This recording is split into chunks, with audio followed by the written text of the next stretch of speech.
Okay.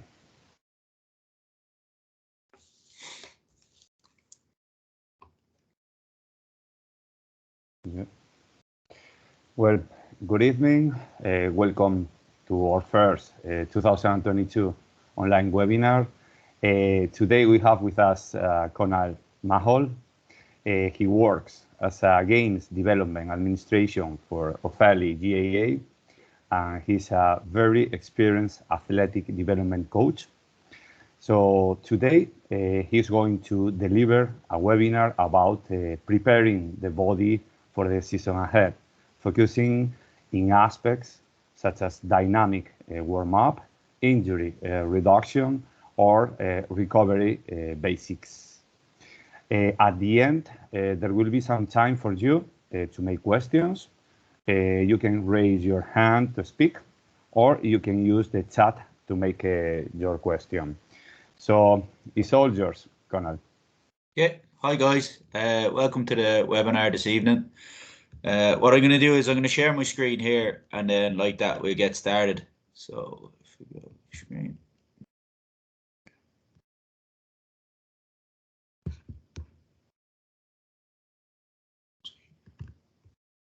Alex, you might let me know if you're able to see everything like before. Is that okay? Yeah, I don't know. Yeah, now it's better. Yeah. Okay, perfect. So, like I said, guys, welcome this evening. We're going to go through preparing the body for the season ahead. So, as Alex explained there, I'm going to cover a couple of topics that will raise over what you can do to help your players and the people within your club prepare for playing the Gaelic games, whether you're starting now or, as Alex and Matteo were saying, some of the teams start later in the season towards September time. So like that you can get a lot of work done ahead of time and be ready for that. So just on who I am and what I do. So my name's Conal Mahon. I'm performance GDA with Offaly GA, and I kind of look after all things strength and conditioning for Offaly, as well as a little bit on the football side. I graduated as a strength and conditioning student from Limerick Institute of Technology in 2019. And the picture on the right, I'm the guy on the left. You might recognize the guy on the right. He's the goalkeeper for Marbella, if my memory serves me correctly. I met him on my holidays last August, so I was trying to think of something that would link me to yourselves in Gaelic Games Europe, and that's what I came up with for the time being. Other than that, I was the strength and conditioning coach to the Offaly under-20 team that won the Leinster and the All-Ireland last year. I would have helped out with the senior team for Offaly last year as well, and we got promoted to Division 2. I'm doing strength and conditioning for about 5 years now, and like that, a lot of that's been kind of practical based in that I've been doing a lot of coaching.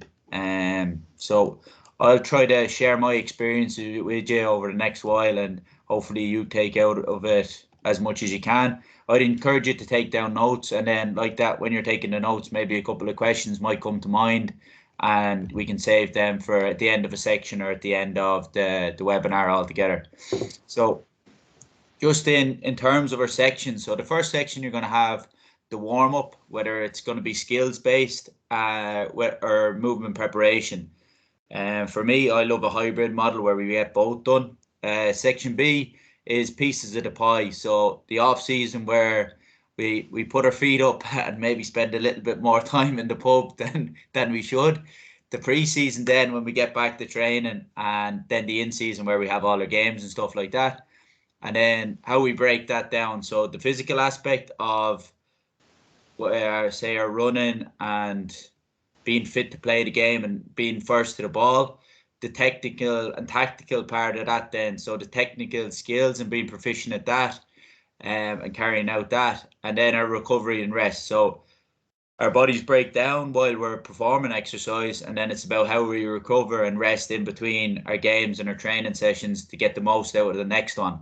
Section C then, I'm going to take you through a little bit of conditioning protocols, so stuff that you'll be able to apply with your teams, and I've tried to keep that as simple as I can.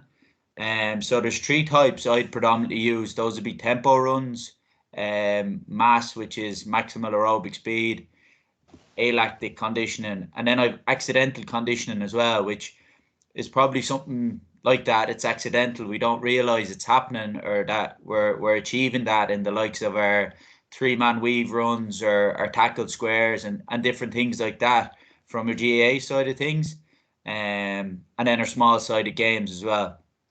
The last one then is section D. So that's the cool down, and how that's changed over the last couple of years, and what new research says and everything else.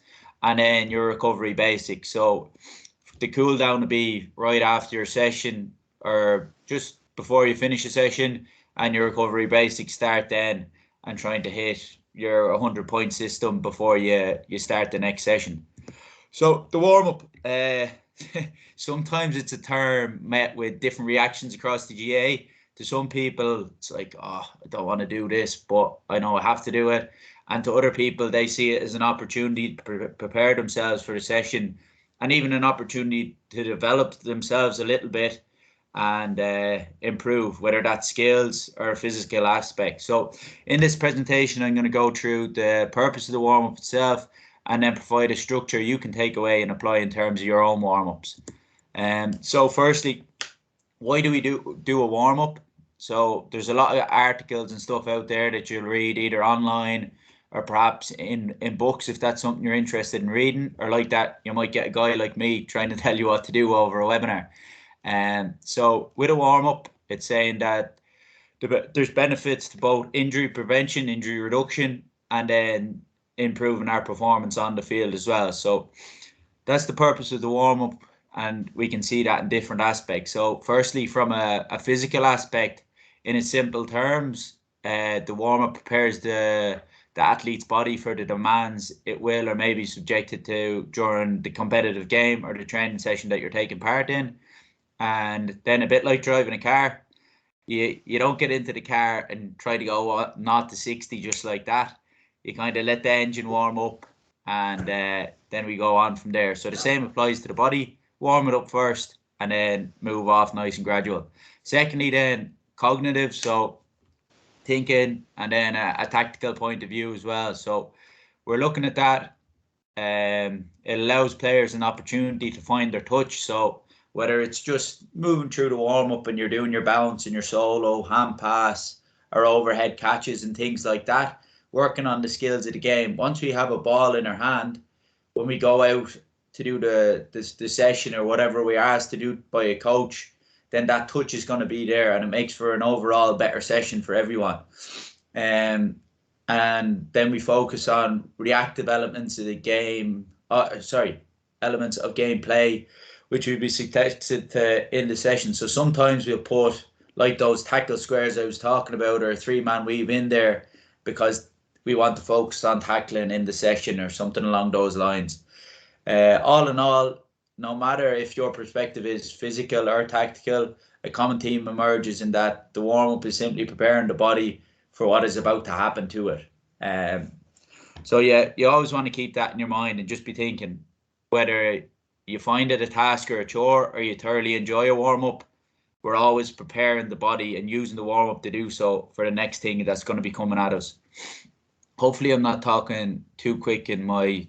I know there's lots of Irish people on the call as well, but hopefully everyone understands me. If you don't, maybe stick the hand up and let Alex know, and I can slow down a bit.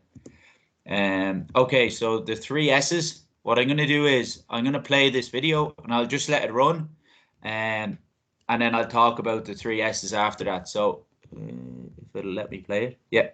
So this is just a simple warm-up video. It's our Offaly Way video, and we've kind of sent it out to coaches over the last while and asked them to watch it and maybe apply it with their teams and stuff as well.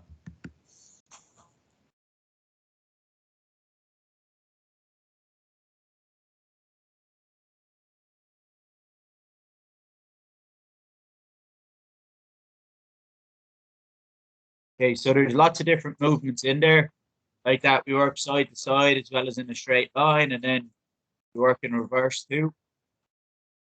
But this would be more applicable kind of your movement preparation rather than your skill development stuff. Obviously, there's no ball involved there at the minute anyway.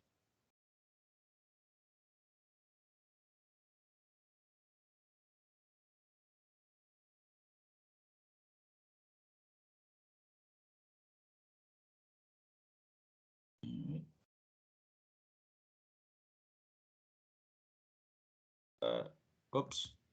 Let me go back here for a second. Okay, so like that's just a simple run through. The real reason that is there is so that you can have access to it afterwards and maybe have a look through it and pick out a few bits that you might want to use yourselves. So in terms of the three S's then, so with the nature of team sports and GAA in general, it means straight after the warm-up, you're going to be into it. You're going to be sprinting, jumping for a ball, catching it, kicking it, and then tackling somebody else to regain possession of the ball. In my experience, and like I said earlier, sometimes players can find that it's a task or a chore to do a warm-up.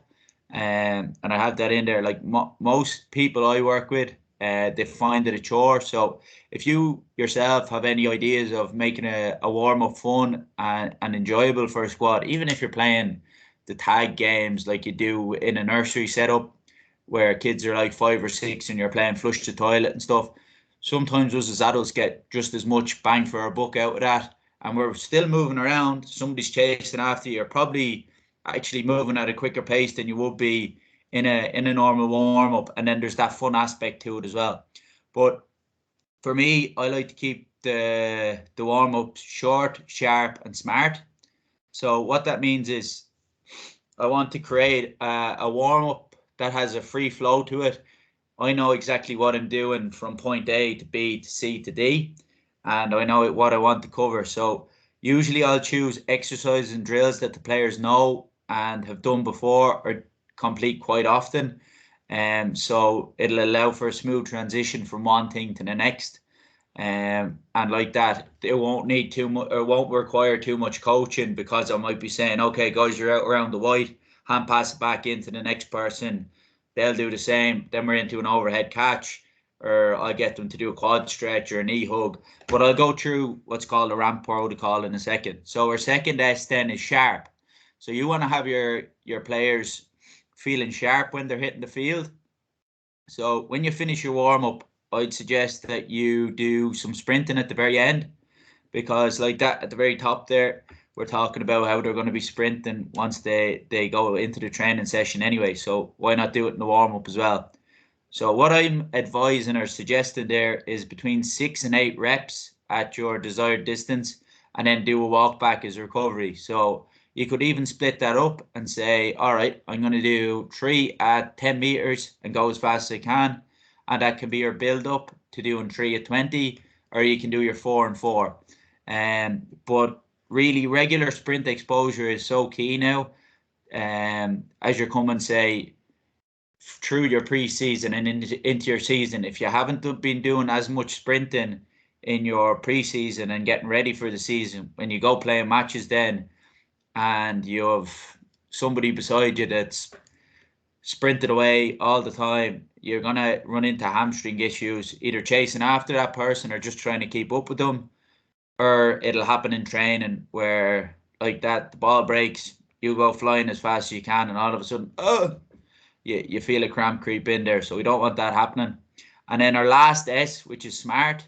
So as a coach, you need to know your squad and your individual players and what their weaknesses are.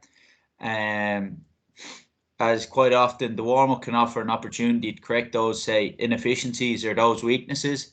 So if we know somebody struggles with kicking on their left foot, for that warm-up or that 10 minutes, we can say, okay, every time you kick the ball, I want you to kick it on your left foot.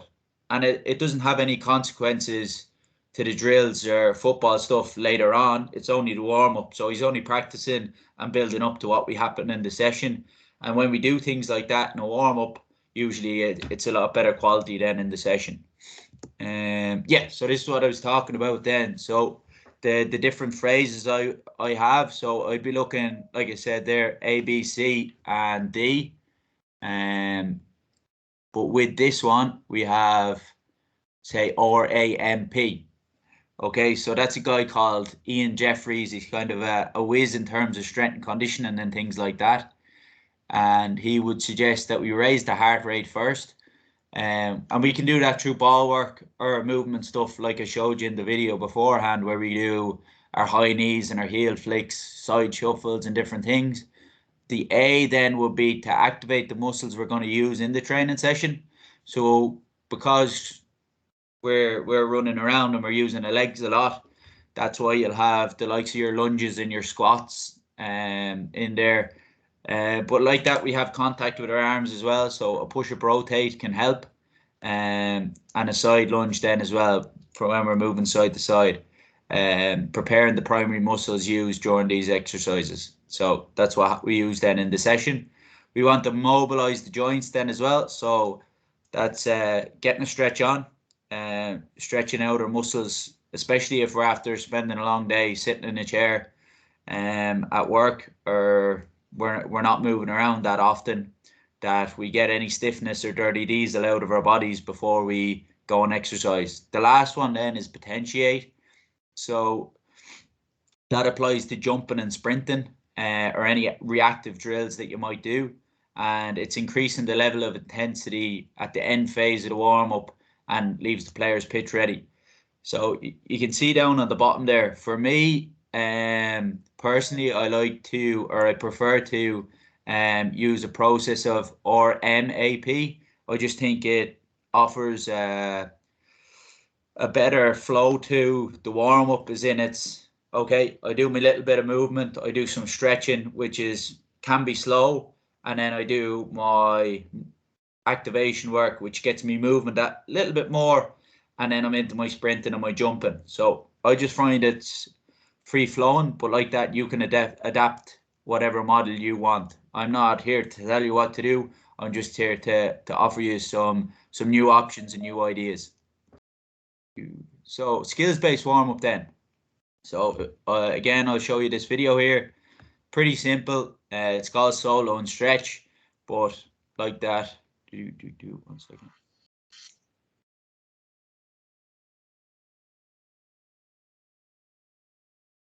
Okay, so that's going to play away there in the background. When we're looking at drills like that, don't just look at the way the guys are working away there. You have evasion in there and everything they're trying to get around the bodies, and it's kind of appropriate to the game, because like that, somebody's going to try and get in your way in a match, and we can use that then as well. So they could be doing this, or they could introduce it, put the ball on the ground, work a pickup, throw the ball up overhead, do your catch, and then once they've done maybe one skill component, so say they're doing the hand pass there, what we can do is we can hit pause on it, pull them in, go through our, say, mobilize phase or stretching phase, and then we can go back in. And the next time we can do our overhead catch, or the next time we can put the ball on the ground and work our pickup. But I think it's really important that you have the ball skills in there as well. So just to talk about it there, the importance of including a footballer sliotar in the warm-up cannot be estimated. Players are there to train for the sport, so they're going to want to have the ball in hand as often as possible, whether it's hurling, football, camogie, or even handball. And then the more touches a player gets across his sessions across the week, the more comfortable that player is going to be with the ball in hand when they're playing a game. Okay. So that's that there. I want to do that. Next slide. But my question would be to you is, why can't we do both? So, like I was saying earlier on, I like to adapt a hybrid model. So this would be my solution to things there, and it might be something you implement already. So when we're looking at it, it's to introduce a hybrid model to the players. If you haven't done so already, it's the best of both worlds. So we have our skill development alongside our movement preparation. So meshing those together, and a bit like I said there, do a skill component, do your mobilization or your activation, and then at the very end, get everyone sprinting, and then they're pitch ready. They're at top speed. We all know whether we're sprinting, all of a sudden you're sweating, it's a maximal effort thing, you're trying to get the most out of it, and we can even encourage a bit of racing as well. So if I'm here and I've Tom, Jimmy, and Jack beside me, and I'm going to go as fast as I can to try and beat them, and like that, it's a bit of crack as well. So When we're looking at it, we've lots of touches and skill development alongside our movement prep,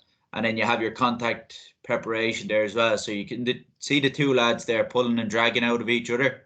So if that's something you can incorporate as well into your warm-up, it can be very beneficial, even if that's just through like a tackling square, or when you're doing the sprints, grab hold of the fella's jersey in front of you and you hold them for the first 3 steps of a sprint and then you let them go. That can be more challenging for guys as well.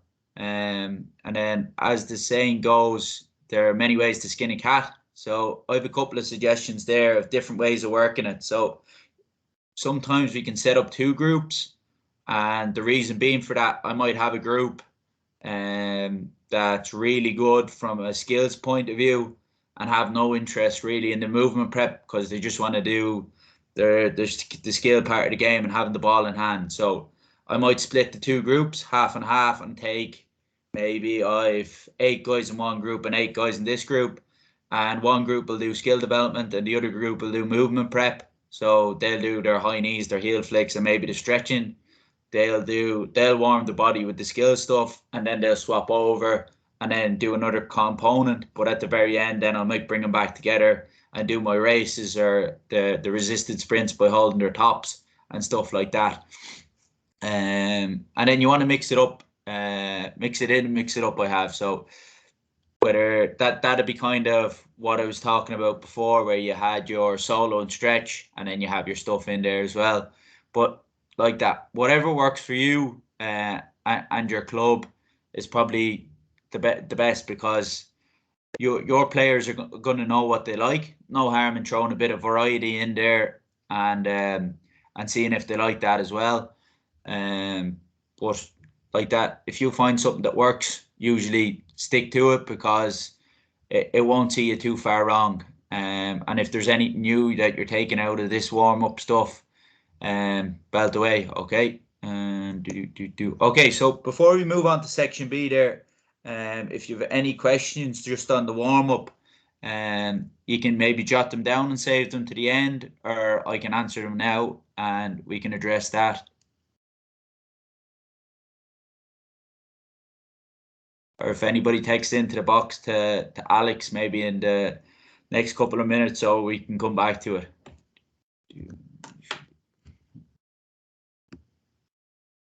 Second, no, sorry. Okay, Alex, am I still there? Yeah. No. Yeah. Should be. Okay. Okay. Sorry, guys. 1 second. Okay, so section B then. So we're going to move on now. So in section B, we're going to talk about the pieces of the pie. So when we're having a look at the pieces of the pie, there's a couple of different aspects. So when we look at the off season, like I said, sometimes that could be spending too much time with the feet up, watching Netflix, or drinking too many pints, or having the crack.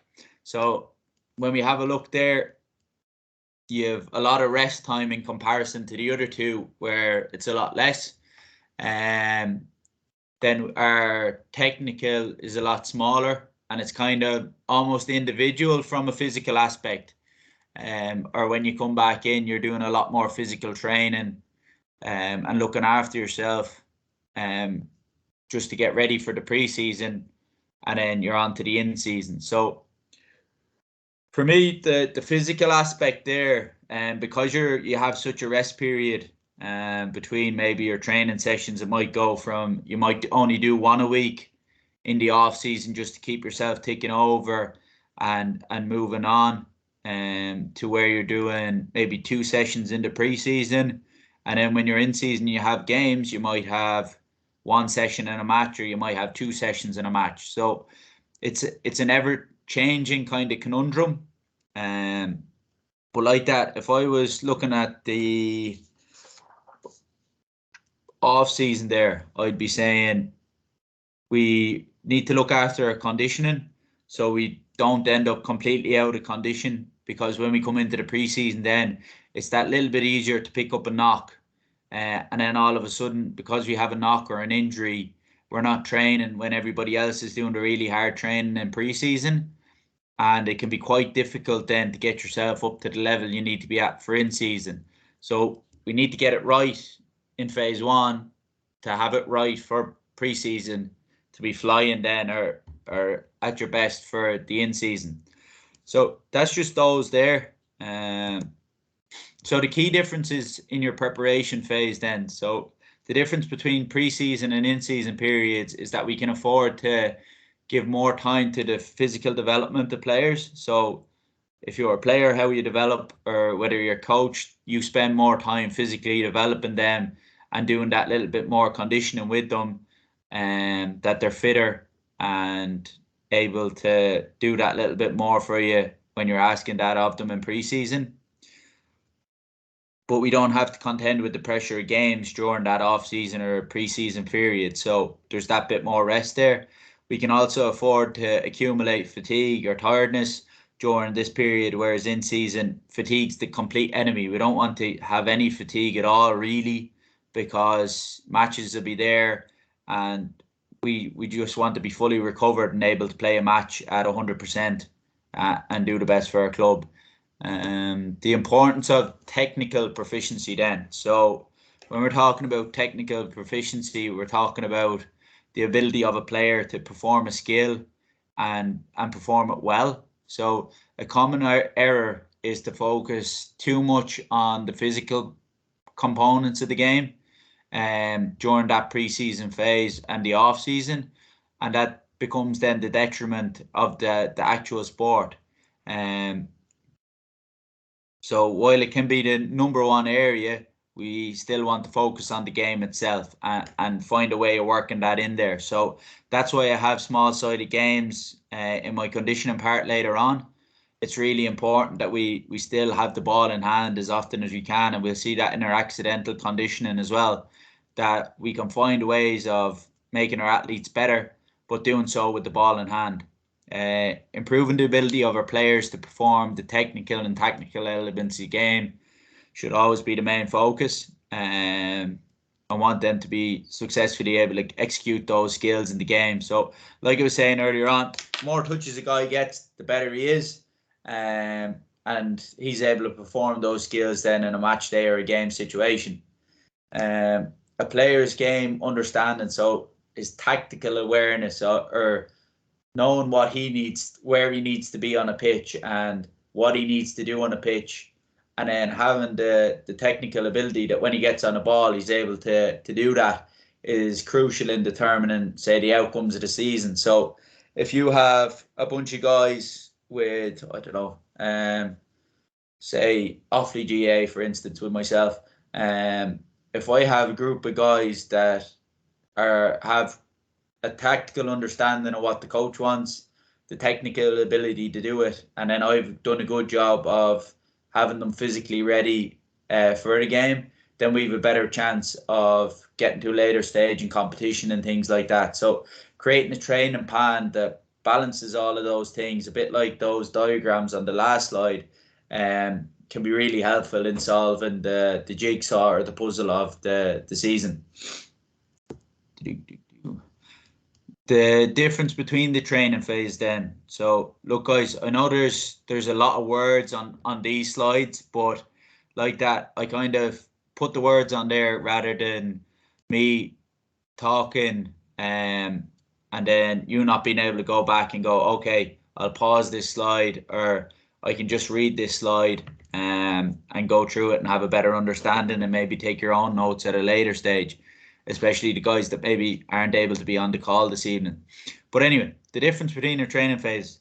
As we move through the training phases, you can notice how the focus shifts, and I was explaining that there, from physical to technical and tactical, or from having that a good amount of rest to having a lot less rest. So they can shift from each area to the next, yet all remain in the one training plan to provide, say, a stimulus or a training effect. As the season progresses, your physical capacity should have increased and reached a level where there's not as much a need to work on those. So if we do our conditioning at the pre-season, really, you only need to maintain that. Then we can keep it topped up. So it's a bit like having credit on your phone. I have €20 credit on my phone. I'm down to €15. I'll stick another fiver on it to get it back up to €20. If that makes sense. So rather than doing 12 weeks of training in your preseason and you go from your €20 down to zero, and you just stop. You don't do the conditioning anymore, or you say, okay, we'll play bigger games, or we won't do the small-sided games. Then we're working off zero all the time. Whereas if we stay at, say, 14 or 15, we only have to keep ourselves topped up by that 5 or 6. That keeps us at that level that we got to in preseason. So regular matches in training should be a solid stimulus. So when you're in season and you're playing matches all the time, you're going to get the conditioning effect out of that. Like if you're playing 40, 50, 60 minutes of a match, that's probably as long, if not longer, including a warm-up, than some of your sessions. And unless players are returning from injury, and may require further levels of conditioning. So if a guy's come back from injury, you might need to do more running to get him up to speed.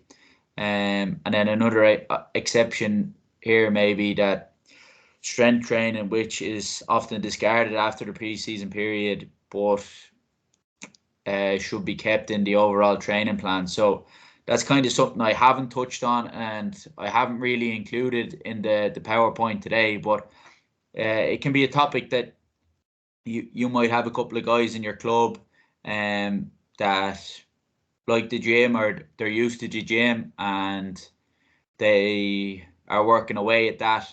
But rather than telling them to pull away from it, you can keep them ticking away at it. There's probably the same applies to your conditioning there. If you take something away altogether, it's a bit like being at the top of the stairs and letting the slinky drop off, and it just keeps rolling and rolling and rolling until it gets to the bottom, and it's a long way back up to the top. So it's a lot easier to keep things rolling than it is to stop and restart. And then this is kind of the last slide of section B. So this is the first to the ball approach. So for me, we can talk about conditioning all evening and I can tell you all about it, but at the end of the day, we can't do anything unless we have the ball in hand. So the main goal of doing sprinting and doing jumping and all the physical things that I'm talking about here this evening is to get onto the ball first. If we don't have the ball in hand, we can't do much without it. So I'd consider worth viewing all physical elements that we try and develop as part of the overall goal of being to get to the ball first. If you're first onto the ball, then you can decide what you do with it, okay? And once that technical and tactical aspect has been looked at as well, you'll be flying. So some examples include how increased aerobic capacity. So you're in better shape, your lungs are working well, and you're not blowing hard.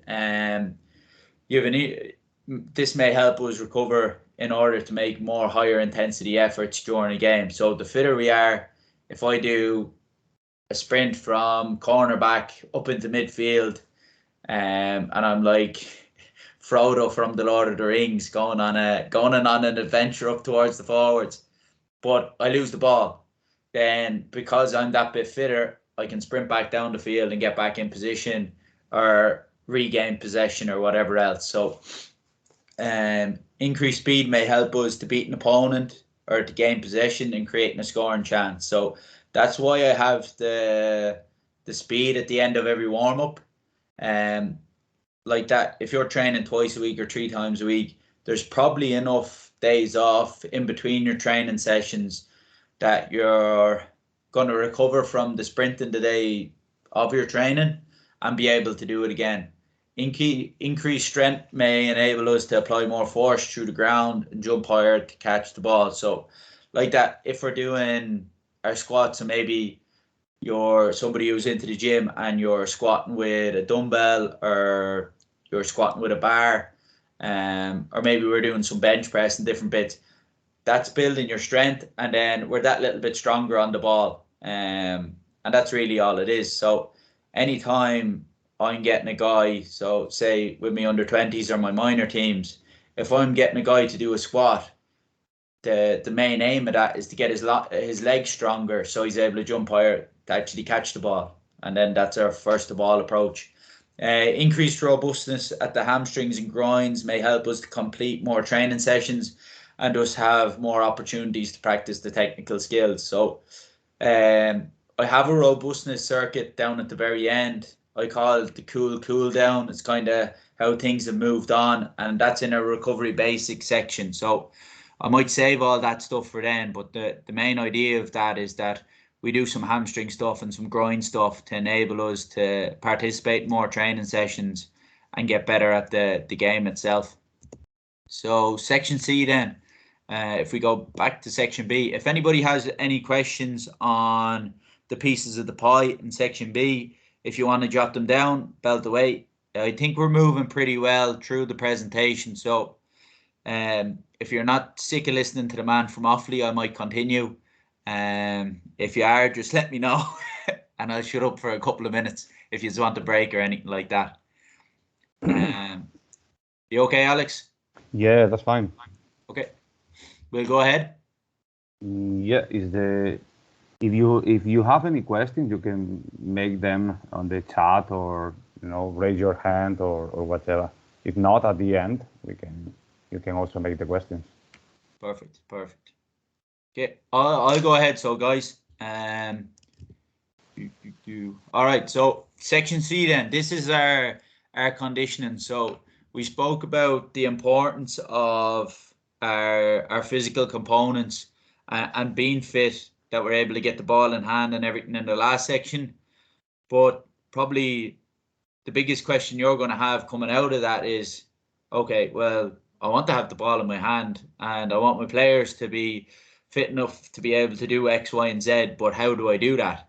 And hopefully this section will answer that for you. So when we're looking at this, you want to find out how fit your players are at the moment. So I'll be looking at a 1 kilometer time trial for that.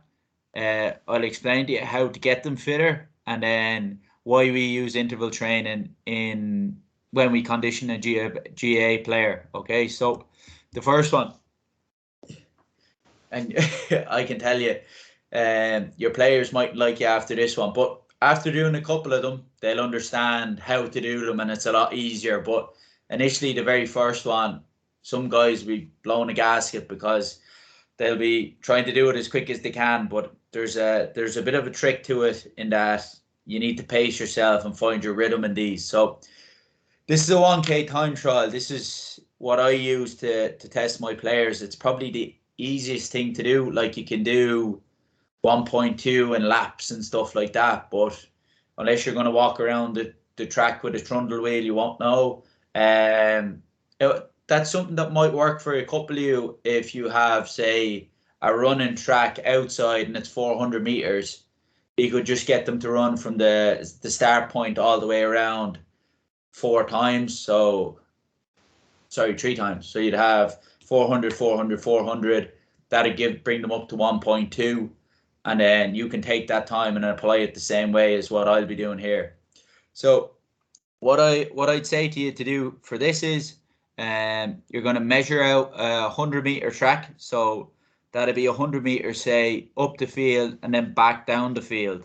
From talking to Alexander and Matteo, you can correct me if I'm wrong, earlier on, they were saying that some of your pitches are a lot shorter in Europe than they would be here from a 15-a-side point of view. So it might be a case that you're using the full length of the pitch, especially I'd say on a soccer pitch, or definitely a rugby pitch. A rugby pitch, I think, can be around the 100-meter mark. I stood to be corrected on that, but like that, you'd be going from goalpost to goalpost. And what you do is get half the squad on the start line, and the other half, say, stand a step back from them with pen and paper. So I have paper here, and what I can do then is, if Alexander's the head coach, he'd be standing over here somewhere, and each time the guys run up 100 meters and back down 100 meters. That'll give them 200 meters, and I'll put down the score. So out on the side there, say after 200 meters, Alexander will be shouting 38, 39, 40, 41, and then I'll jot down 41 seconds for Cormac. And then the next time he comes down, it might be 1 minute and 30 seconds. So usually it can vary from anything 35 seconds up to 45, 46 for each 100 they do. And like that, I'll take my partner's time, and then I'll go and do it after him. And that'll give you your 100 or your 1 kilometer time trial score, and we'll use that later on then for creating our program for our conditioning. So your mass runs later on. Okay, so I'll go to tempo runs first.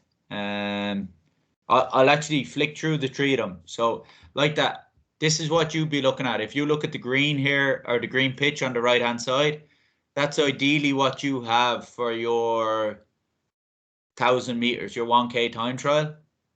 Okay, so it's the same distance approximately, up 100, back down 100. And you go up 5 times, back down 5 times, 10 runs altogether.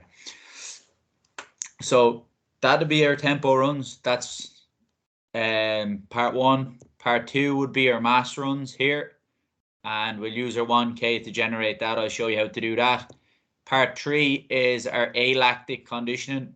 So these are all big fancy words, guys, but at the end of the day, it's just running from point A to B in different ways and different shapes and forms to get our players fitter and keep a bit of variety in the session that keeps them tuned in and makes sessions a little bit different for them.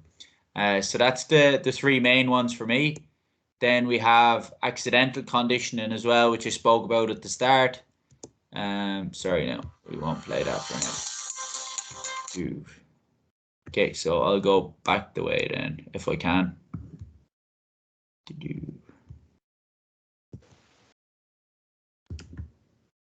Okay, that's going to play that then as well. And then I'll give you a program at the end. So like that, I think Alexander's going to send out the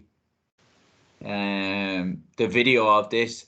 But like that, I'm going to get him to send out the actual PowerPoint as well, because if you're to print this like I like I have here, then you're going to have the program there, and you're going to be able to implement that program. So if we're looking at the program here and you print it off, then you can go, okay, so on week 1 I'm going to do this, that, and the other. On week 2 I'll do so on. So it'll be beneficial for you to print off the program and have at the end as well. Okay, so we'll jump back up here then. We started on tempo runs. So with our tempo runs, guys, these are done like that, your 100 meters. And what I usually do is I'll give the players 20 seconds to run the 100 meters, between 20 and 22, say. And then they have the remainder of a minute to rest. But like that, we can make that rest either, say, passive rest, where they're just standing there catching their breath, or we can introduce a skill element to it. So if I run up the 100 meters, I do that in 20 seconds. Now I have 40 seconds where I can maybe work on my hand passing with somebody else, and I'm using my right hand and then my left hand, and we're alternating. Or I might put in a resistance exercise to add a bit of strength there. That might be, say, your push-up, or you might do a squat, and we can do different ones at either end. So I might be doing my hand passing at one end, and I might be doing a squat at the other, or I might be doing 2 resistance exercises. So I might do a push-up this end, so upper body, and down the other end I might do a squat. Or if I want to work purely on skill development on that day, I might work a hand pass with a partner down that end, and then at the other end I might work an overhead catch where I'll throw it up, he'll catch it, bring it back down, and then he'll throw it up for me. So it's a bit like everything else, lads. There's many ways to skin a cat, and it's just about finding what works for you and what's most applicable to you. So we'll go. Sorry if you weren't able to see that, my fault. Sample session there then would be down the bottom here. You could do 3 by 5 reps or 3 by 8, and between your sets then. So after you do 5 reps, take 2 minutes rest. That'll be 1 set done, and then you go into doing the next one. All right, and you have that 40 seconds after each run as well. And as your team gets fitter, you can reduce the time you're giving them to get from one end to the other. So where it is 20 or 22 seconds, you can then go, okay, guys, like you look like you're getting there really easily now at 20 seconds. Let's bring it back to 19 and then 18 and 17. I wouldn't go much lower than 17 unless you've maybe a Usain Bolt on your team that's able to do 100 meters in what is it, 9.8 seconds or something like that. I'd leave it to that bit closer to the 20 seconds. Okay, so your next one then is your mass runs. Okay, so this is where your 1 kilometer time trial comes in. When we're looking at our 1 kilometer time trial, now we have 1,000 meters and we have a time to go with it. Okay, so even if you have a copybook there, it's no harm to write it out. So if you have 1,000 meters and you did the 1 kilometer time trial in 3 minutes 20 seconds. If you're doing that, well done. That's pretty fit in my book. So we make that into seconds. So 3 minutes and 20 seconds is 200. Divide your 1,000 meters by 200, and that'll give you 5 meters a second. And like that, the next, so you're on to 1, 2, 3. The third PowerPoint down there, you're showing your division and you're getting your 5. The next 2 stages, it doesn't really matter which one comes first. If you multiply by 15, you'll get 75, and if you multiply 75 by 1.2, you get 90, or you can do it the way that's on the screen. So whichever way is easiest for you, you'll find a way. With the 90 meters then, so the 15 seconds, when we multiply it by 15 seconds, it's going to tell us what we're able to run in 15 seconds. So if I'm able to run 90 meters in 15 seconds, I'm, say, what's that, 86 meters. So you can change that 86 to a 90 meters, and I run up to the cone in 15 seconds. I'll rest for 15 seconds, and then I'll come back down. So when we're training like that, it's to keep our conditioning as close to the game as possible. So when we're playing GA, usually we'll be highly involved in it, or highly involved in the play for 15 to 20 seconds. And then as the play moves up the field or whatever else, we recover. And then if they get a turnover, it might be back on top of us then in another 15 or 20 seconds. So that's the whole idea behind doing interval training with GA athletes, is to expose them to what they're going to be asked to do in a game.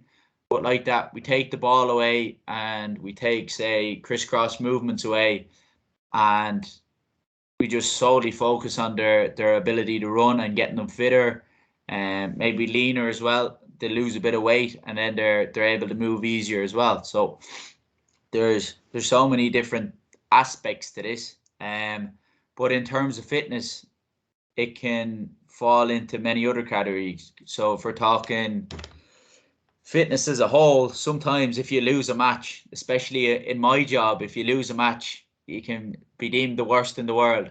Oh, we lost. We were unfit. Nobody on that team was ever fit. And then if you go and win, it's like, oh, we were so fit. We were the fittest team in Ireland.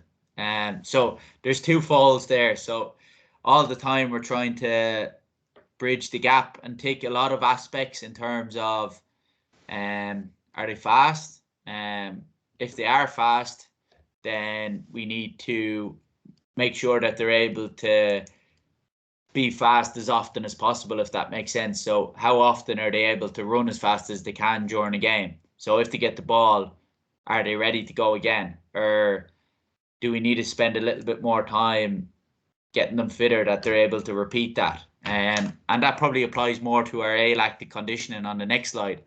So with this one, guys, alactic conditioning it's just short, sharp stuff. It's sprinting and you're working in groups. So you'd set up a 20-meter distance, like the diagram on the right hand side, and you get players in groups of 5. So it'd be myself and 4 other people. And what had happened is I'd start on the end line. I run out to that 21 or 20-meter line as fast as I possibly can. When I get out there, stick up my hand so the guy that's behind me knows, okay, he's out there now, it's time for me to go. And you just repeat that. So while one person's running, there's 4 people resting. And then once you've done your run, you become part of that 4. So if it takes them 5 seconds to do the 20 meters, then 20 meters times 4, you're getting 80 seconds recovery before you go again. Or sorry, what am I saying?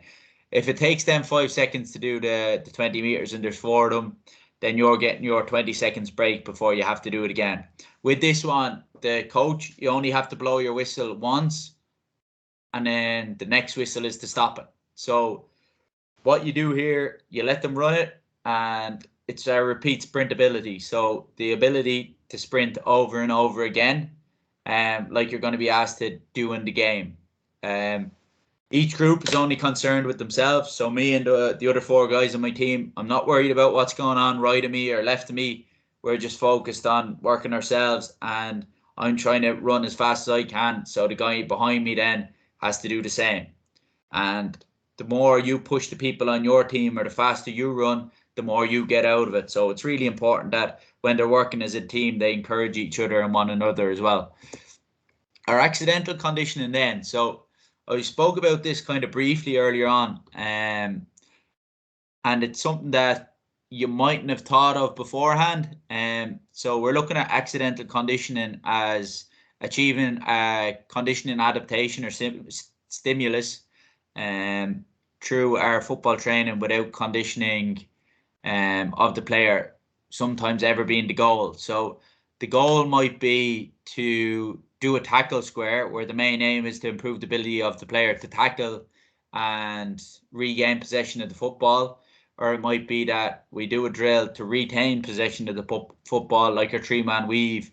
But depending on the distance that we go for and the speed that we ask our players to perform these drills at, all of a sudden it can become a conditioning drill, where if we let it run for a certain amount of time or we let it run for too long, the standard or quality will drop off because they're getting that fatigue effect, if that makes sense, or they're getting tired and not able to perform the technical skills. So yeah, Conal, we have a question in the chat. Oh yeah, belt away.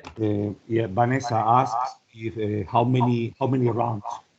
Okay, so Vanessa, what I'm going to do is the program, after I have 2 more slides, and then I have a program there, and I'll go through how many rounds of each exercise or each conditioning drill to do during those 2 slides, if that's okay.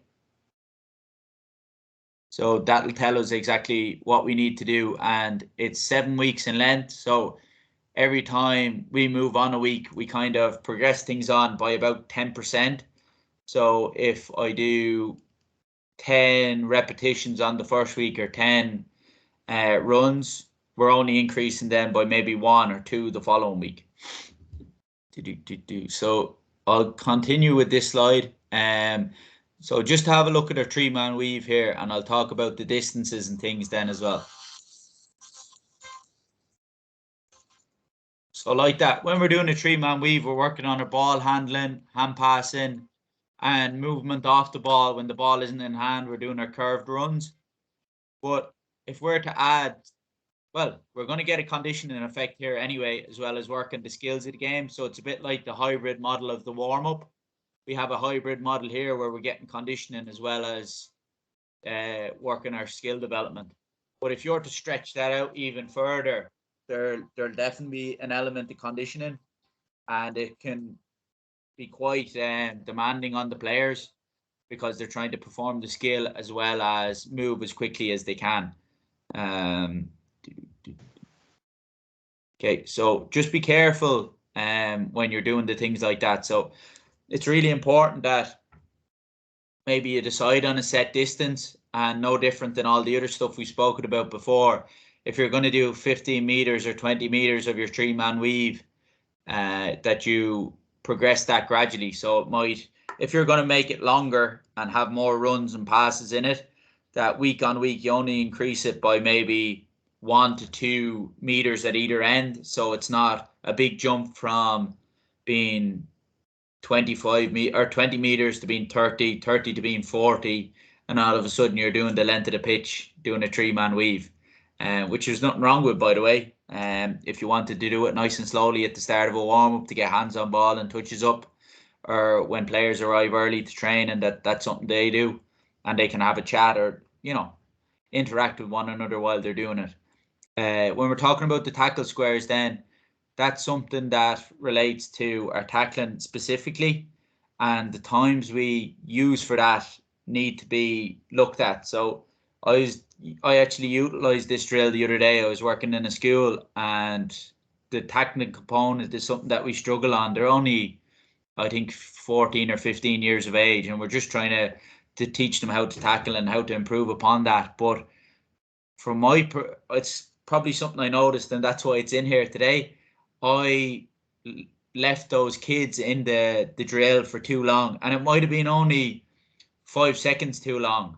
I'd usually do about 20 seconds on and 10 seconds off with my Offaly players, but because there's a difference between, say, the players that come into me at county level, say, there may be some of the fitter players and things like that, and then I go into a school where they're a club player.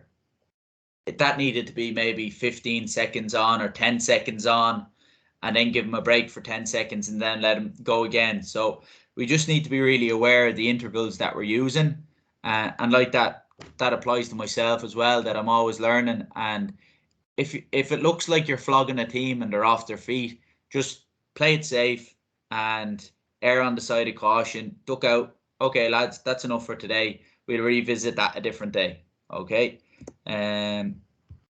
These videos love playing when I don't want them to play.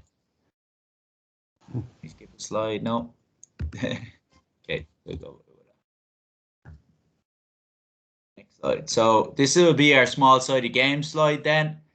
So with hardly our small sided games, I'll find that again. Sorry about that, guys. Our small sided games is here.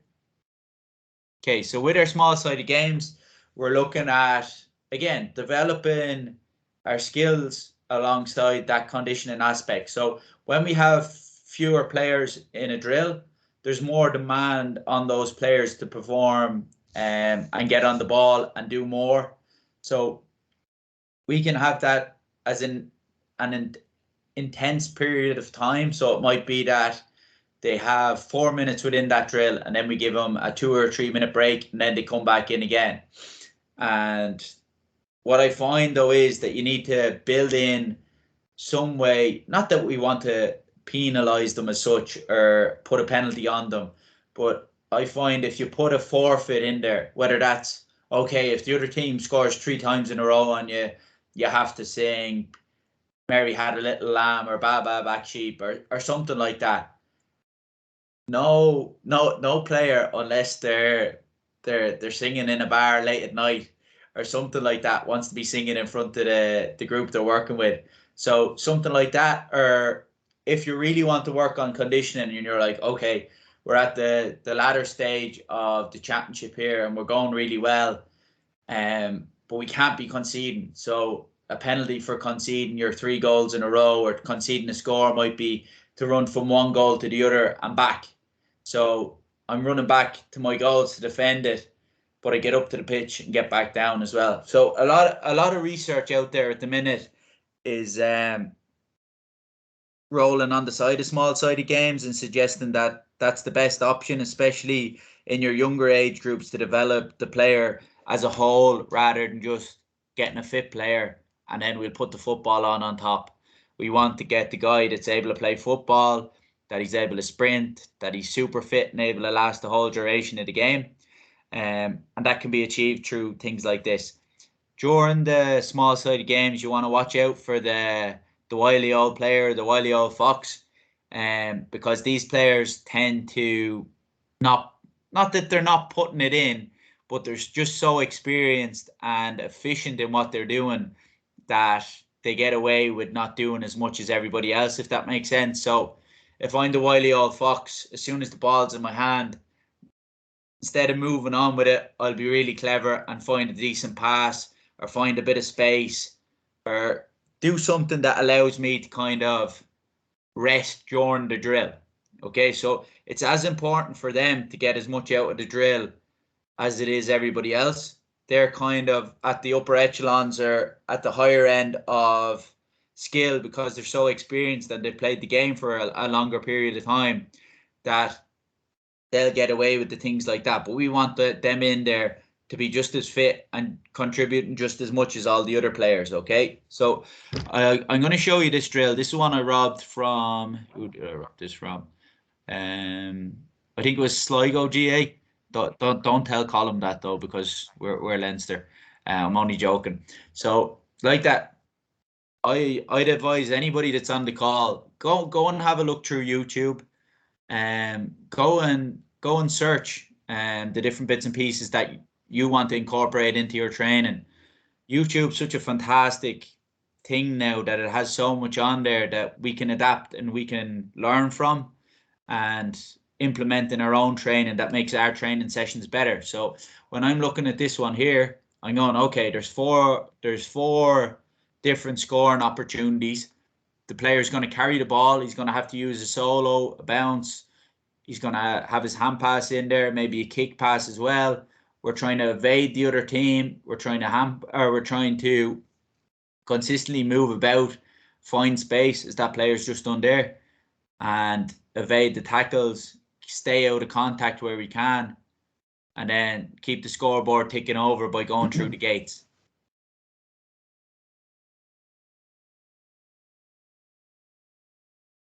Yeah, we have some more questions in the chat or comments. Are you able to see it? Okay, 1 second. Yeah. I will. First one is if you can advise good YouTube accounts to follow. Yeah, 100%. See, in pre-season, would you have small sort of games straight after the warm?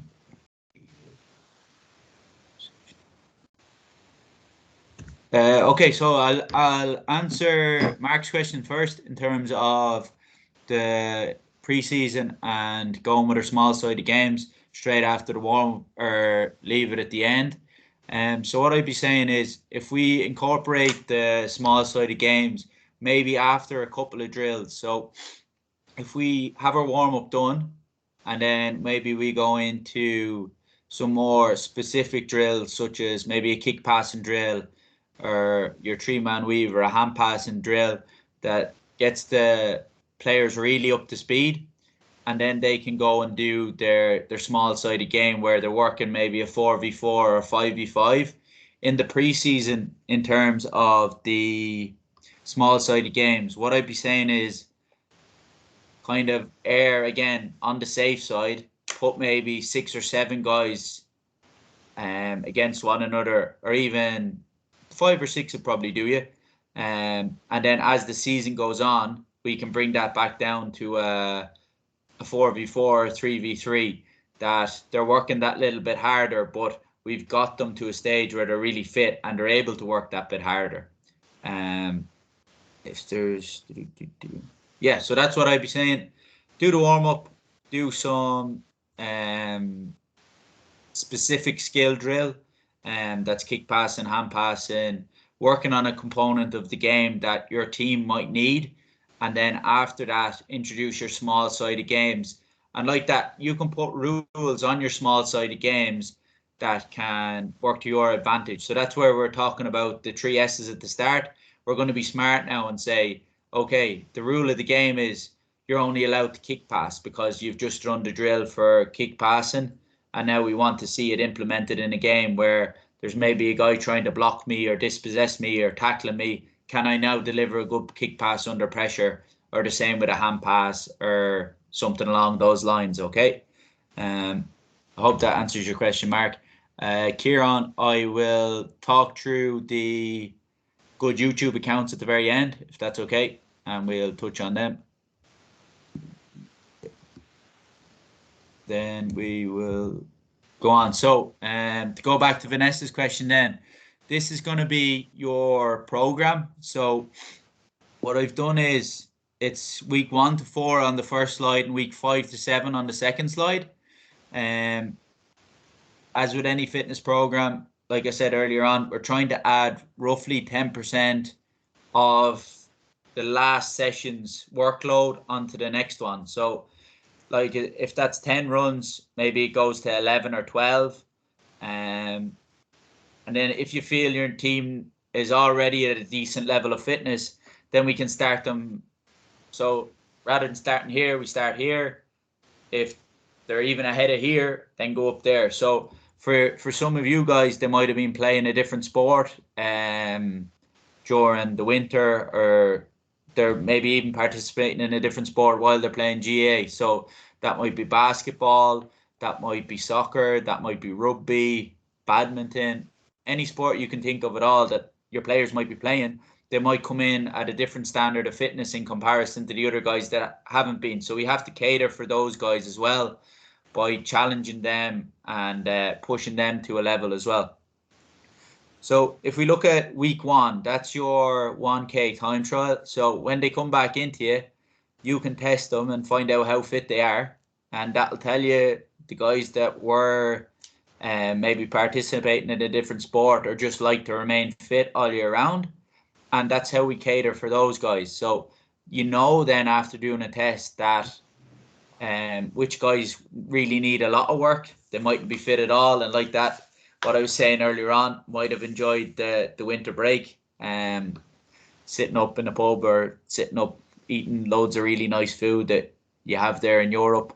It'll be a stew for me here in Ireland, I think. But anyway, the match specific one then. So it works day 1, day 2, and day 3. So you move across the table first, and then we move down after that. So your first week will be your 1 kilometer time trial. After that, then you use the formula that I gave you earlier on to work out what distance your players can do in 15 seconds. And then from there, you do 4 minutes by 2 sets. So that's how many rounds we do. You do your 2 rounds, and each time you do it, you do 4 minutes.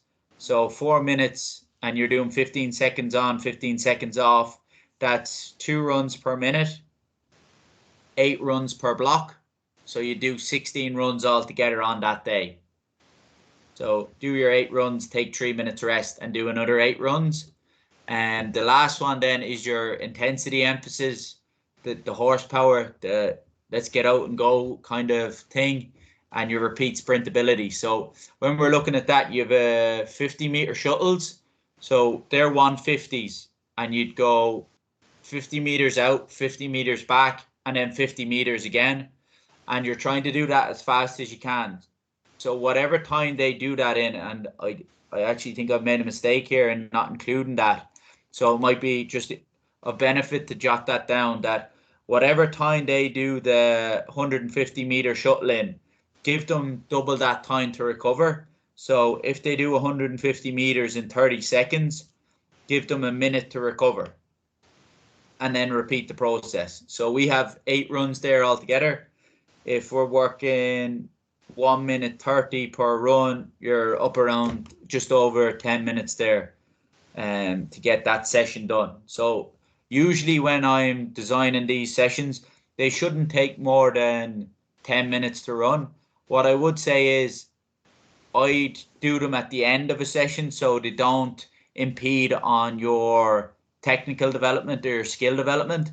What can happen is when we do the running, so we do a warm-up, say, and you do your conditioning straight away, then if you ask the players to then go and maybe do a small-sided game or do a skill aspect of it that you're trying to improve, it's going to fall apart because they're already tired because you've done the conditioning. Whereas if we focus on doing the skills part of the game first, and then we can do the conditioning at the end, and if they're struggling with the conditioning, we can pull that, and then we're not losing out on the skill stuff because they might have already got enough conditioning or workout during that session that they're just they're just a little bit flogged, or they're just a little bit too tired to complete the running side of things.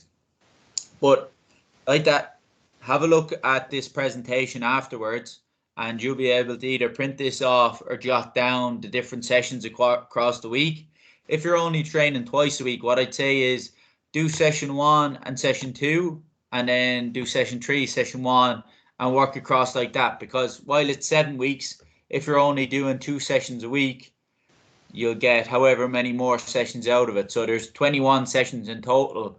So whether you work at 1 session at a time or you work it weekly, that's completely up to yourselves.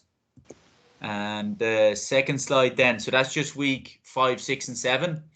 All the time we're building our players towards doing those small-sided games and being really fit, that you can decrease the numbers of players in your small-sided games.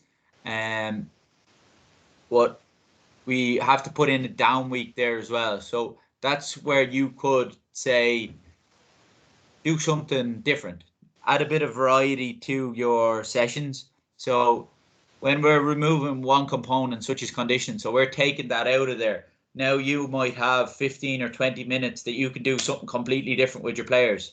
So you might decide that, okay, I saw that on YouTube, or I saw this, and we're going to have a bit of fun and play some fun games here to get some really good engagement with the players and keep them coming back after session thoroughly enjoying them and going, okay, now they've enjoyed that. Maybe I introduced that into the warm-up because they had so much fun doing that. And then we're what would the word be?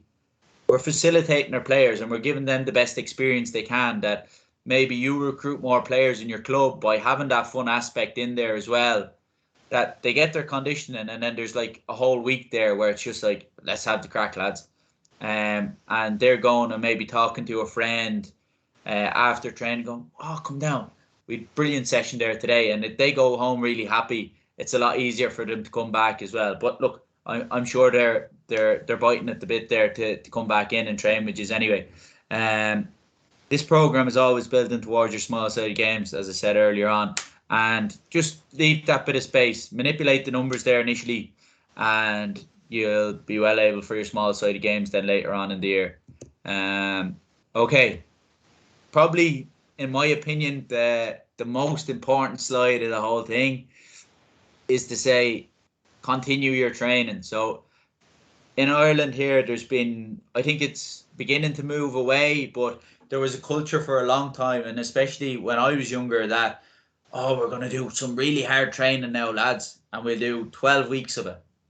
Okay, so we're going to train really hard for 3 months, and then we're just going to stop. For me, that doesn't make sense. It's complete madness, and really it's a waste of time. You're going to get up to this level, and like that, it's like falling off a cliff. So you just stop, and then week by week by week, you're just going, boom. All right. So what I'd say is, don't start something unless you're going to keep it up. I don't think we'd practice skills for 6 months and get really good at our skills, whether that's hurling or football, and then just decide, no, that's grand, I don't need to do that anymore, I'm really good now. I think we'd continue to develop them and try to get better. And the same applies to our conditioning, our strength stuff, or the warm-up stuff.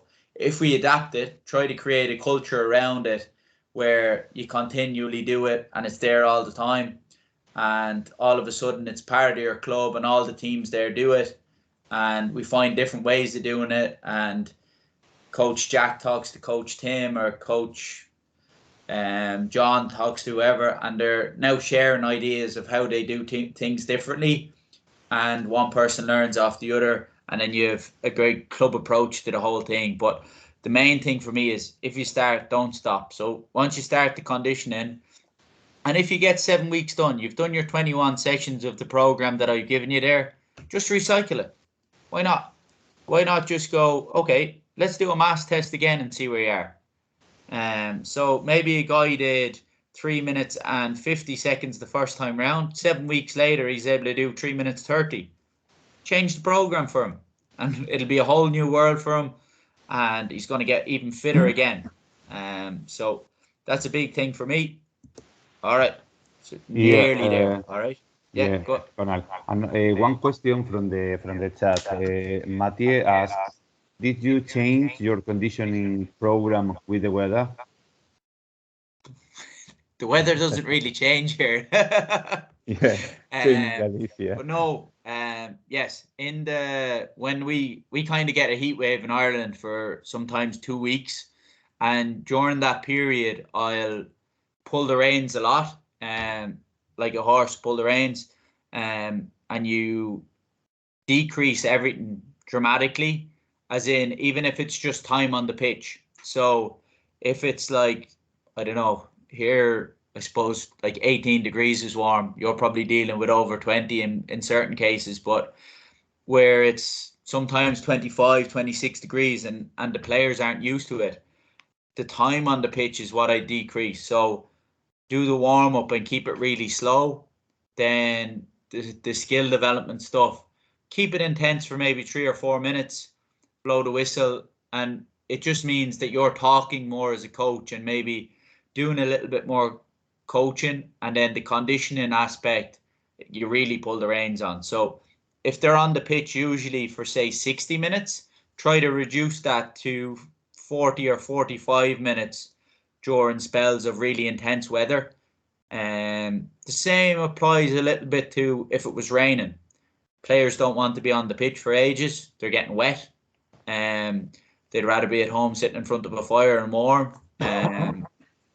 So if we manipulate that, and if you've enough work done during the off season and the preseason, and you're in the in season, sometimes doing a 40 or 45-minute session with players is just as good as 60 minutes. You're actually, the longer we train, the more risk of injury they're at. So if we pull the reins a little bit, we're stopping them from getting injured, and then they're kind of, there's a compensation effect then where, okay, I didn't train for as long, now I'm going to feel fresher for the next session, and go from there. So in terms of the conditioning program specifically, Matteo, if I'm doing say my 4 by 2 minutes for my mass, so 4 by 2 minutes, instead of doing that, what I might do is 2 minutes, and I'll do maybe 3 sets. So I'm taking 2 minutes away, and they're only doing 4 runs instead of 8, and then they get more recovery, and then they're able to go again. And I'd say the same for any of the tackling drills, any of the small sided games as well. Reduce the time that they're doing them for, give them longer breaks, water breaks, whatever else, and then go from there. And the same with if it's raining and wet, let them move through the session a little bit quicker. And once you're happy that everything's been catered for and what you wanted to get out of the session, you've got out of it, don't push things too much further. Let them off and maybe refocus on the next session. Okay, I was just more thinking about when it's -5 or Oh, -3 or -5. 4. Okay. Yeah. Well, then -5, maybe you flip it for what I was saying earlier to Mark about doing the conditioning or doing the small sided game straight after the warm up. Maybe it's a case that you do a warm up and then you do one set of conditioning that they're a lot warmer before they go into the drills. So they're going to be moving better. Their body temperature is up. Their heart rate's going that little bit faster, and then you're able to belt away. Does that make sense? Yeah, thanks. Like, Okay. I And like think that, yes, you need to be more warmer. yeah. So like that, even encourage them. You can. The other side of it is you could encourage them. I'm sure they're doing it anyway, but leave their hats on. They might have football gloves. They can wear leggings and stuff as well. And like that, as the session goes on and they're warmer, you'll be able to tell when they're at a phase where they're like, okay, I'm ready to rock here because the hat will be off, or they might be after taking off a woolly jumper or something like that that's keeping them warm. And then you know that, right, they're at a stage here now where they're really warm and we can actually do a really good training session. Okay, so this is the last section then. I've just 3 slides here and then we'll be finito and you can enjoy the rest of your evening. So section D here is all about rest and recovery. the importance of recovery, and how when we train, say we're here, when we train, we actually go that way. We go down the way, and it's recovery then that actually makes us the better athlete. So training makes us worse, recovery makes us better, and rest makes us better. We've a 100-point system included then in there. So I'll talk about what that is and how to implement it in your own club. It's a system used by kind of the Aussie rules teams and a lot of different sports around Europe and the world, that allows for you to find it, you and your players to find individual things that they like doing to help them recover before they go into the next training or match. The first one I'm going to talk about is the cool down. So this is something new, something I've only been educated on recently, but something that can be really beneficial in injury reduction. So if you just even have a look at the 3 exercises on the right hand side, you might recognize them from, say, fitness videos, or if you perform them yourself. While returning, so if we're looking at after a match or after training, while returning our muscles and joints to kind of pre-training flexibility and elasticity is really important. The new research now suggests that if we do hamstring lengthening exercises, so things like a glute bridge, whether that's single leg or bilateral. So single leg will be like the guys here on the bottom. And then you have Nordic curls, reverse Nordics. Those will be the 2 on the top. That you can do to reduce the risk of injury. So we'd actually be pushing our players' hamstrings to a further point than where they were at. So they're after doing sprinting, their hamstrings are going to be a smidgen tight. When we do this stuff, then it pushes them a little bit further, but then when they recover, their hamstrings get stronger. And as the season goes on, then we're reducing the risk of hamstring injury, which soft tissue injury can be quite frequent in GAA, as well as groin injuries. And I'll go through, I've kind of developed a program there that you can implement as well, similar to the last one. So my advice to you guys is to use this strategy after every training session. I'd be saving your post-match cool down and leave that as it is. Sometimes it's nice for players to have a stretch out after a match and kind of nearly go and analyze it and say, oh yeah, did you see that point I scored? Or, oh, did you see my goal? Or, oh, what a save that was by such and such goalkeeper, or whatever else. That when we're having a stretch, it's a little bit less focused in than the stuff here that I have on screen at the moment. So cool down, aka a robustness circuit. So as I was talking about at the very start, the more robust we are as athletes, the less risk of injury we are exposed to. So if we look here, there's 5 exercises there that I'm suggesting, and then you have your sets and reps beside it. Okay, so your glute bridge would be both feet. Say the picture on the bottom here, that's your single leg. You pop down that leg that's in the air, then that becomes your normal glute bridge, your bilateral glute bridge, both feet together. What I like to do then as well is keep your toes up like the lads do in the picture there. And you're going to do, so we'll do 10, then do 10 on each side for your single leg. With your glute bridge walkouts then, that's kind of going from, say, developing your glutes a little bit. So your glutes being the muscles in your arse or your bum, to developing the hamstrings that little bit. So what you do is set up in that bridge position. So say, what way is the best way of doing that? No, I'm not even going to try. Actually, that might work. So say this is your hips here. Okay, so your hips are up here. You're after bridging them up off the ground, and then your feet are here. And what you want to do is walk your feet out, okay, until you're in a near straight line. And then as we walk our feet back in, our hips rise back up. So we're going walking out with our feet from that position, walk them out as far as we can, but you want to keep your arse up off the ground and then walk them back in. And that's going to develop the hamstrings a little bit. And it's quite dynamic as well. And it can be challenging for players to do. But once they get used to it, they'll understand why they're doing, like they'll understand straight away, because they'll feel the pinch and the hammer. or their hamstring and know, okay, this thing's working for me. The reverse Nordic then is the one on the right hand side at the of the top. So with that one, you're just going straight up, and then you're squeezing your glutes as hard as you can down here, and then you're tilted back nice and slow till you're at a position where you can come out of. We don't want you falling back all the way, that you can come out of and then work back down again gradually. And then the last one is your partner assisted Nordic. So you're gonna need somebody to hold your heels, and then you will fall forward rather than reversing back like the other one there. And that's really specific to the hamstrings and getting those nice and strong. So when we do that after a training session, and say you have 2 training sessions in a week, it's really going to help reduce the risk of injury to your players as the season goes on. So like that kind of the same thing as your conditioning, your warm-up stuff. If you implement it, keep it there. And if this is something you put in there, definitely keep it there. And I'd encourage everyone to trial it with your squads.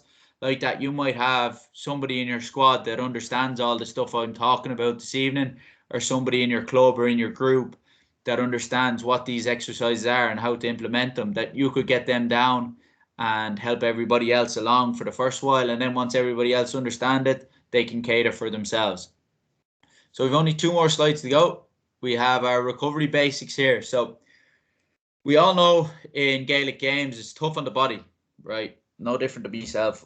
I think I was playing football there during the summer, and I got a couple of belts in a game, and I knew about it for about 3 or 4 days later. So there's lots of collisions, lots of knocks, lots of cuts and bruises, and it can all take the toll on the body. So recovery after hard sessions is really, really important, and it's an essential aspect of strength and conditioning programs.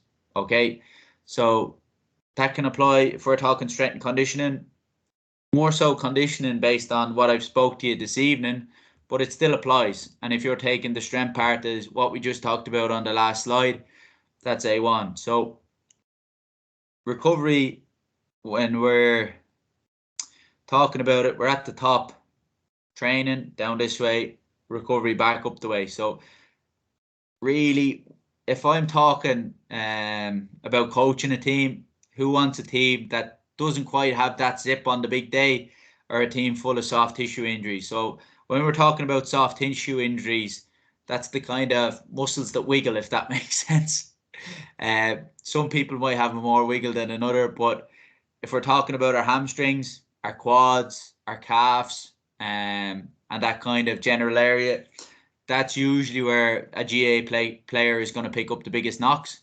And when we're talking about zip, then the zip applies to the player that's been injured throughout the preseason, or maybe some of the off season as well, and he just can't get back up to the level where he was at maybe the season before, or can't really sprint because he's always worried about that hamstring. So if we can look after them things early on and stop injuries from happening and introduce a recovery culture to the club, it means less injuries and in your squad, and will result then in fresher and fitter players that go out onto the field and win matches for your club. Our recovery system then, so one on the left there, this is the 100-point system there. We got it all awfully up, but if you Google that, you'll be able to find, like, even if you just Google Offaly GA 100-point system, if you wanted to print that off, and I'm sure if you brought it into a print shop or a new graphic designer or something, and you wanted to do it for your own club, that they'd be able to do that for you. And all it is changing a little bit of wording that you mightn't even need to change, bar maybe the Offaly crest and the all Offaly players part. So when we're talking about recovery with our players, we're asking them to hit 100 points between each training session. So if that's 50 and a 50, whether it's 3 30s and a 10, I'm encouraging the individual player to go and find recovery systems that work for them. So for me, I can't really go for a swim in the sea because I'm right in the middle of Ireland here, but I can go up to the local hotel or the local swimming pool and hop in the pool and spend 20 minutes in there. I might be able to get a massage off somebody. There's so many different modalities of recovery there. Like, it's for me, if I'm looking and I'm trying to pick ones for myself, I might say, okay, I can drink a protein shake after training. I can go for a 15-minute walk on a day. I can do my foam rolling. Maybe even before a session, I can do my foam rolling. And then I might want to go for a swim later on in the evening, especially if it's good weather and things like that. So it's just about finding what works for the individual player and then implementing those strategies and trying to hit 100 between training sessions and games, that you're back up at 100%. So really, that's what the 100 is. If we're like a phone battery, take it out at 100%. Okay, I'm going to use data, I'm going to use my Wi-Fi, I'm going to watch YouTube videos. Very quickly, it's getting back down to that 20%, and it's asking me to put it on special power mode or whatever it is. So the same applies to the player. If they come into a training session at 100%, after the training session, they might be back down to 40 or 50% or even lower.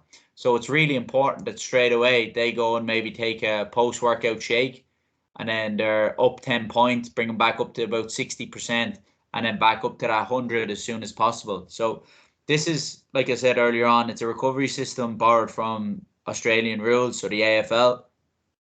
And what we're trying to do is identify practical recovery methods and assign points to them as per, say, my beliefs in this case, your beliefs when you adopt this system, or if you adopt this system.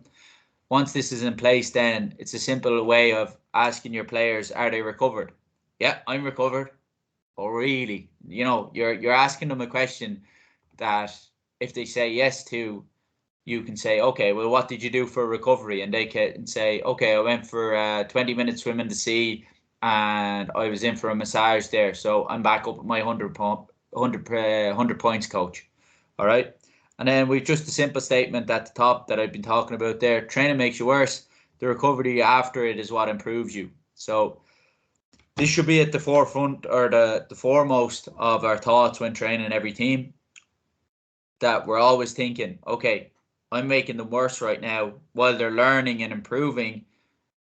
When they recover, if I need them to recover fully to be able to do the best job they can in the next match or the next training session. So I hope you like my Michael Kiley gift there, the Limerick GAA manager. We're giving out a fist bump. It's over. Okay, so good, look, man. Thank you very much for your attendance this evening. And if you have any questions, I'll take them now. And I might go on to YouTube and show Kieran the couple of pages there. Give me a second. Yes, there is one question from Mark. Okay. I'm going to read it. When we are playing a day tournament with gaps between each game, the players are constantly in a state of playing and recovery. Yeah. Any tips on how to keep the players fresh? Yeah. So for me, if you're doing a tournament, what you need to do there is implement a bit like that, a recovery strategy between game 1, game 2, game 3, and game 4.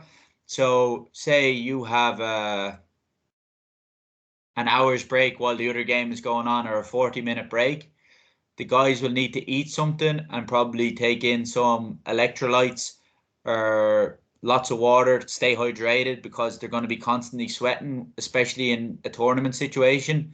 So the more they sweat, we need to replenish that with the likes of electrolytes at maybe the last session, because tournaments are going to be tough on the bodies. After the last session, then maybe you take them for a longer stretch. But the ones in between, if people are feeling niggles or knocks and they're feeling tight somewhere, then they can do their own stretches themselves. But I'd be saying food, electrolytes and hydration. I don't know. I haven't been at a European tournament yet, but if it was maybe at a home venue or something like that for you, you could have an ice bath where the players could jump into the ice bath and elicit a kind of a recovery straight away, and they could spend maybe 2 or 3 minutes in there and then hop back out and work on from there. But yeah, tournaments are tough, and it's just about dealing with them as best you can. Play with us. Sounds good. Sounds good. Okay, there is another question that I don't know how to say. Nick Mahon, chairperson, wants to speak. He has raised his hand. So go ahead. Yeah. It's me here, Kieran from Nijmegen. How are you doing, Conal? Well, how's it going? I just have a question. It's in relation to a few points you had back about accidental conditioning. Yeah. So you mentioned earlier that some people view it as a bit of a chore, the conditioning.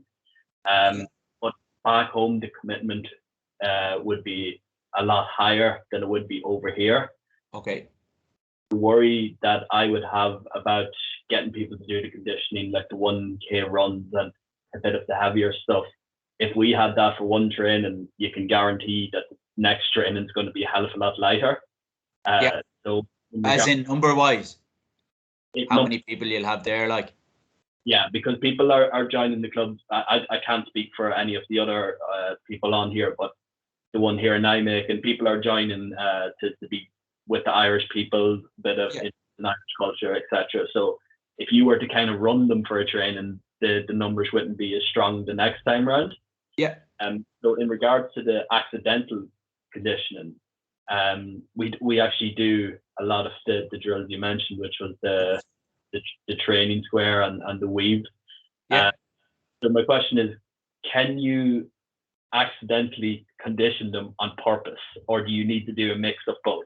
Is it no, 100%. Like, that's something I spoke with Colin for about initially, and we were kind of saying that obviously you know about the culture here and the commitment running wise to clubs and things like that.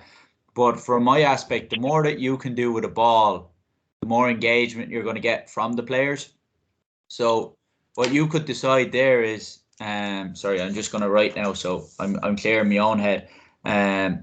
If you're doing a 3-man weave, week 1, you could leave that at 20 meters, and you could maybe run that for a number of reps. So say if I'm in a group of 3, we might have to do 12 reps, and that's 6 up and 6 down.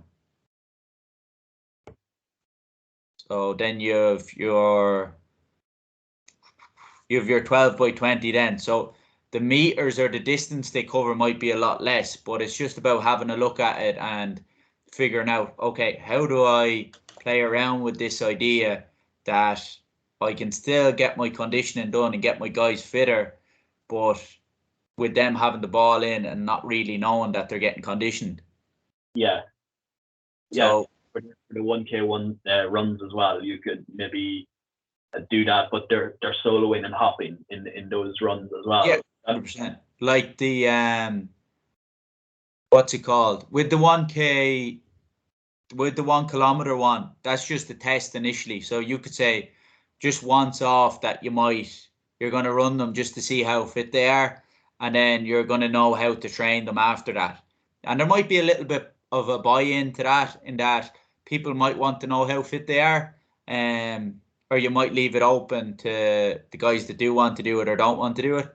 And then you could get away with it with your tempo runs to an extent as well, in that you could do your 100 meters and then you're talking about core skill development. So what you could do there is you could have them set up in groups or in partners, that maybe when they're running the 100 meters, one guy is carrying the ball for 50 meters, and then he passes it off to the next guy and he's carrying it the other way. So they have a crisscross in the middle, but the ball's involved there. And then they find a new partner down at the other end and they work on their skill development. So they're hand passing and they're catching and stuff for the recovery time. And then they're able to go again. Would that be something that you think might work? Yeah, absolutely. It was more so just wondering if it was possible to do it with the ball and with these sort of drills. Like I wanted to know if it had to be half, or sometimes you just have to do the conditioning part and have to suck it up in a way, like what we would have been taught back home. Look, there is a little bit of that, but I mean, if you get buy-in initially from doing your accidental conditioning and you see them getting fitter, then maybe you can kind of suggest introducing that as a new aspect to the training, and that they're going to do a little bit of running at the end of a session, or like that. What I was saying to Matteo there, even if you were to do a break off where they do 2 minutes and it's only 4 runs, like it'll be very little, but there'll still be a conditioning aspect to it, and then there may be into a small sided game or something along those lines. Yeah, that's perfect. That's my question answered. Thanks, Billy. Deadly. Is that the same Kieran then that was asking about the YouTubes? No. Okay, so Kieran Feeney then. So I'll put you onto somebody of your namesake there. There's a guy called Kieran Deely, who has some really good stuff there. He owns Deely Sports Science, and he offers up some really important, or not really important, should I say, really educational material, and you can find some of that on YouTube. So that'd be Kieran Deely. Who else would I have then? Some of the coaching and games pages can be very good as well. So whether that's Offaly coaching and games, Dublin coaching and games, any of those can be quite valuable also. And they'll display what they're doing in their own counties, and you can kind of piggyback off that or mimic what they're doing. Sorry, no, I'll stop sharing my screen. Yeah. So it'd be just about maybe scrolling through YouTube yourself. Hold on now.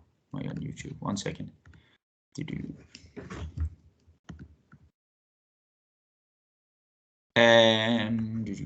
We go here on Deely. See.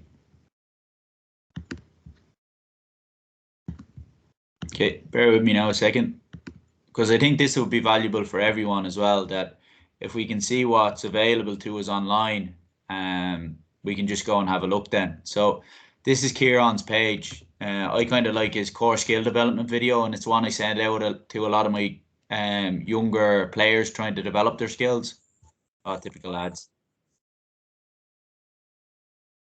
Okay, so if we're looking here, he's going to go through a couple of the different drills, and these can be used as partner drills also. And then he has that website there, so you can sign up for the website and have a look at different bits and pieces as well. But like that, if that's not a wall, it might be a person that you're working with, and you're both performing the same skill and working alongside one another.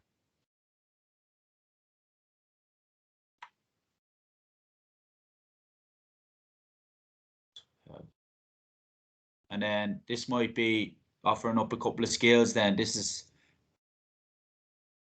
Armagh, and like that, then you can see the way you have your different ones coming up along the side here. Then, so you've a P Donnelly warm up, and then you have a workshop on speed, evasion, and different bits and pieces. So this might be a good one then for your contact prep. So something I didn't talk too much about there, but getting body on body and preparing for the contact and tackling that you're going to have in a game.